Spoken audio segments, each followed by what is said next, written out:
ఆత్మ వినాశపు అరాజకాన్ని స్వరాజ్యమందామా, దానికి సలాము చేద్దామా. ఎలక్షన్ ప్రజలు కావాలి, పార్టీలు అధికంగా రైతుల కోసం ఎందుకు పోరాటం లేదు? ఆత్మహత్య చేస్తున్న పోలీసులు మౌనంగా ఎందుకు ప్రవర్తిస్తున్నారు? అధికారమైన పార్టీకి ఆత్మ వినాశపు అరాజకాన్ని స్వరాజ్యమందామా, దానికి సలాము చేద్దామా. శాంతిక పోతపు పుట్టుక తెంచి చిరవపుమానం రక్తపు సింధూరం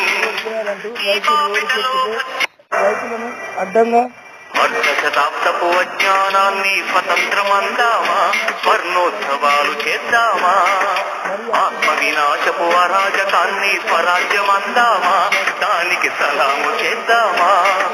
శాంతిక పోతపు పుట్టుక తెచ్చి చిరవపుమానం రక్తపు సింధూరం నీ బాపిటలో రాజ్యాంగంలో లేదు. పోలీసులు అర్ధ శతాబ్దపు అజ్ఞానాన్ని స్వతంత్రమందామా, వర్ణోత్సవాలు చేద్దామా. తనకు అంత విజ్ఞానం లేదని కదా మీరు చేస్తున్న ఆటలు సాగుతున్నాయి. ఇప్పటికైనా గుర్తుపెట్టుకోండి, ఏ రైతు కుటుంబం నుంచి వచ్చారు మీరు కూడా పోలీసులై. కానీ రైతును అంత అవమానిస్తే, రైతు ఆత్మహత్య హెచ్చరిస్తున్న మౌనంగా పోలీసులు ఎందుకు చూసి రైతు చేతిలో డబ్బులు లేవనే కదా. ఈ దేశంలో రైతు ఒక్కడే తెలివిగా